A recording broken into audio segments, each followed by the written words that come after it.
करदात्यांच्या अडचणी वाढल्या आहेत. महाराष्ट्रातील MBBS विद्यार्थ्यांना मोठा दिलासा मिळाला आहे. कॉक्रोच जनता पक्षाने नीट पेपर फुटी विरोधातील आंदोलन मागे घेतलंय. जन्म दाखल्यांसाठी नागरी सुविधा केंद्र रविवारीही उघडं राहणार आहे. चौथ्या टर्मसाठी निवडणूक लढवणार असल्याचं डोनाल्ड ट्रम्प म्हणालेत. हार्दिक पांड्या प्लास्टिकच्या चेंडूने का खेळतोय?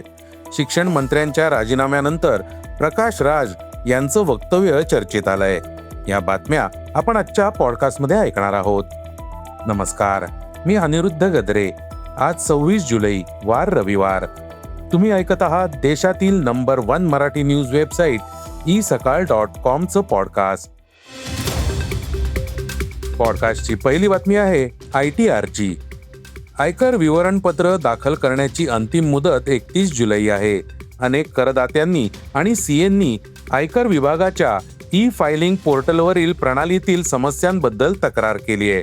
मोठ्या संख्येने लोकांनी X या सोशल मीडिया प्लॅटफॉर्मवर पोस्ट करून सांगितलंय की पोर्टल योग्यरित्या काम करत नसल्यामुळे त्यांना ITR दाखल करण्यात आणि पैसे जमा करण्यात अडचणी येत आहेत. वापरकर्त्यांच्या मते अनेकांना पोर्टलवर लॉग इन करताना समस्या येत आहेत. काहींनी सांगितलं की ही समस्या अनेक तास होती, तर इतरांनी सांगितलं की पोर्टल पूर्णपणे बंद पडलं होतं, ज्यामुळे ITR दाखल करण्यात आणि निधी जमा करण्यात अडचणी येत होत्या. एका वापरकर्त्याने X वर लिहिलं, आयकर पोर्टल 2 तासांपासून बंद आहे आणि ITR दाखल केले जात नाहीत किंवा जमा केले जात नाहीत. किमान आयकर दिनी तरी पोर्टल व्यवस्थित काम करायला हवं होतं. दुसऱ्या एका वापरकर्त्याने लिहिलं की फायलिंग पोर्टल बराच वेळ बंद होतं, त्यामुळे कोणतेही रिटर्न दाखल झाले नाहीत किंवा निधी जमा झाला नाही. पॉडकास्टची दुसरी बातमी आहे वैद्यकीय महाविद्यालयांची.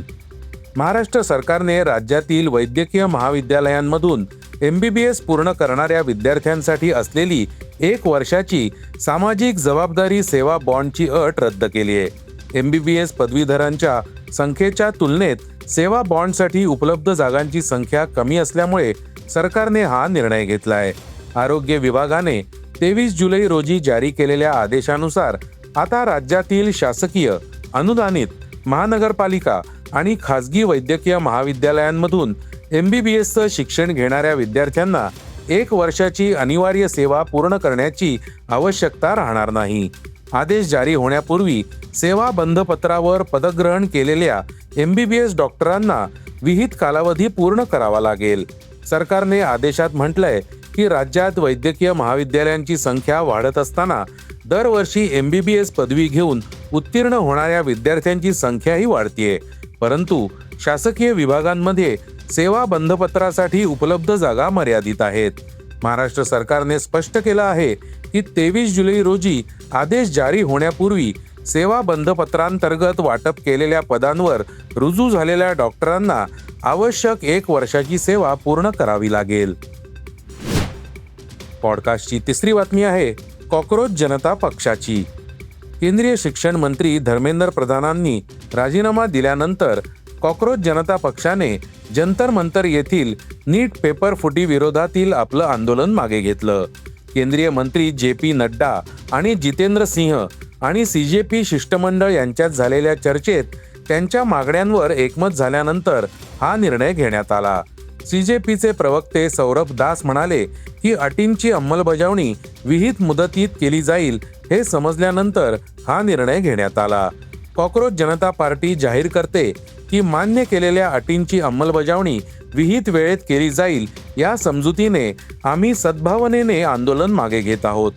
ते म्हणाले की आमच्या सर्व मागण्या मान्य झाल्या आहेत, त्यामुळे आम्ही आंदोलकांना आवाहन करतो की त्यांनी तात्काळ पांगून शांततेने घरी परतावं. आम्ही तुम्हाला आमच्या पुढील रणनीतीबद्दल किंवा इतर कोणत्याही मुद्द्यांबद्दल कळवू, पण आम्ही आंदोलकांना तात्काळ पांगून जाण्याचं आवाहन करतो. नीट पेपर फुटीमुळे आत्महत्या केलेल्यांच्या कुटुंबियांना जास्तीत जास्त नुकसान भरपाई देण्यात यावी. केंद्र सरकार आणि NDA शासित राज्यांनी दाखल केलेले सर्व FIR मागे घेतले जातील आणि भविष्यात या आंदोलनांमध्ये सहभागी असलेल्या कोणावरही कोणतीही कारवाई केली जाणार नाही.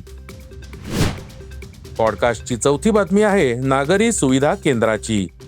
महानगरपालिकेच्या परिमंडळ 5 मधील एम पूर्व, एम पश्चिम आणि एल विभागात जन्मदाखल्यांच्या अर्जांचा तातडीने निपटारा करण्यासाठी अतिरिक्त मनुष्यबळ तैनात करण्याचे निर्देश अतिरिक्त महानगरपालिका आयुक्त प्राजक्ता वर्मा लवंगारे यांनी दिलेत. नागरिकांची सोय लक्षात घेऊन नागरी सुविधा केंद्रांची वेळ सकाळी 9 ते सायंकाळी 5 वाजेपर्यंत वाढवण्यात आली आहे. गरजेनुसार रविवारीही ही केंद्र सुरू ठेवण्याच्या सूचना देण्यात आल्या आहेत.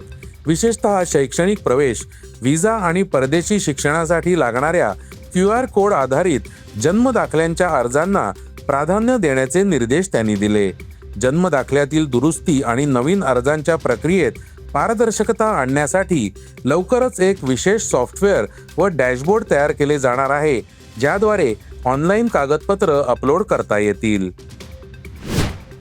पॉडकास्टची 5वी बातमी आहे अमेरिकेचे अध्यक्ष डोनाल्ड ट्रम्प यांची. अमेरिकेचे अध्यक्ष डोनाल्ड ट्रम्प यांनी व्हाईट हाऊस कॉरेस्पॉन्डंट्स असोसिएशनच्या स्नेहभोजन समारंभात एक अद्वितीय प्रभावी भाषण दिलं.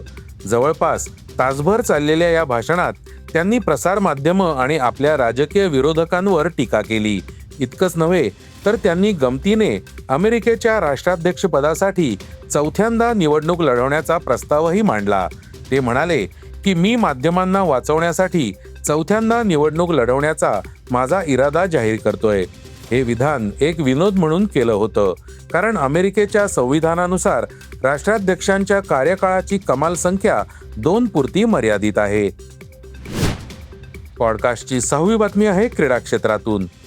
भारतीय संघातील खेळाडूंमध्ये दुखापतींचं प्रमाण वाढत असल्याने चिंता वाढली आहे. सर्वात मोठी चिंता आणि उत्सुकता स्टार अष्टपैलू खेळाडू हार्दिक पांड्याच्या तंदुरुस्तीबद्दल आहे, जो IPL 2026 पासून मैदानाबाहेर आहे. हार्दिकची तंदुरुस्ती सुधारत असून तो आपली क्षमता वाढवण्यासाठी बंगळुरूमध्ये कसून सराव करतोय. गेल्या काही काळापासून बंगळुरूमध्ये राहत असलेला हार्दिक पांड्या BCCIच्या सेंटर ऑफ एक्सलन्समध्ये आपल्या फिटनेसवर काम करतोय. तो दररोज अंदाजे 12 षटकं गोलंदाजी करतोय. हार्दिक दररोज संध्याकाळी अंदाजे 3 ते 4 तास सराव करतो. संघात परतल्यावर पूर्णपणे तयार राहण्यासाठी गोलंदाजीचा भार हळूहळू वाढवण्यावर त्याचं मुख्य लक्ष आहे.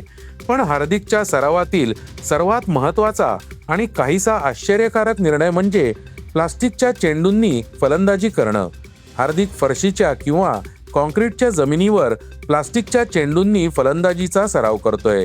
याचं कारण असं की हार्दिकला आपल्या फलंदाजीतील प्रतिसाद क्षमता सुधारायची आहे. अशा जमिनींवर प्लास्टिकचा चेंडू अनेकदा खूप जास्त वेगाने येतो, ज्यामुळे फलंदाजाला प्रतिक्रिया देण्यासाठी कमी वेळ मिळतो. ही गोष्ट लक्षात घेऊन हार्दिक आपल्या प्रतिक्रियेचा वेग सुधारण्यासाठी हा सराव करतोय. पॉडकास्टची शेवटची बातमी आहे प्रकाश राज यांची. नीट पेपर फुटीच्या निषेधार्थ जंतर मंतरवर झालेल्या आंदोलनाला अनेक सेलिब्रिटींनी पाठिंबा दिलाय. राजकीय मुद्द्यांवर वारंवार आपली मतं मांडणाऱ्या प्रकाश राज यांनी आता शिक्षण मंत्री धर्मेंद्र प्रधान यांच्या राजीनाम्यावर प्रतिक्रिया दिली आहे. अभिनेता प्रकाश राज यांनी त्यांच्या पूर्वीच्या हँडलवरून इंस्टाग्रामवर एक पोस्ट शेअर केली, ज्यात त्यांनी लिहिलं की अभिनंदन माझ्या प्रिय कॉक्रोचेस, प्रिय सोनम वांगचुक सर आणि तरुणांना पाठिंबा देणाऱ्या प्रत्येकाचं अभिनंदन. तुम्ही हे सिद्ध केलं आहे की तुम्ही कोणत्याही सरकारला गुडघे टेकायला लावू शकता. सर्व श्रेय आणि लक्ष त्या तरुणांवर जायला हवं ज्यांनी आवाज उठवला आणि देशाला जागं केलं. मी फक्त माझं काम केलं. मला आता प्रसिद्धीच्या झोतात राहायचं नाही. हे होतं isakal.comचं पॉडकास्ट, अर्थात सकाळचं पॉडकास्ट. उद्या पुन्हा भेटूयात. हे पॉडकास्ट तुम्हाला कसं वाटलं जरूर कळवा. त्याला रेटिंग द्या आणि इतरांना रेकमेंड करा. धन्यवाद. Script and research by Vrushal Karmarkar.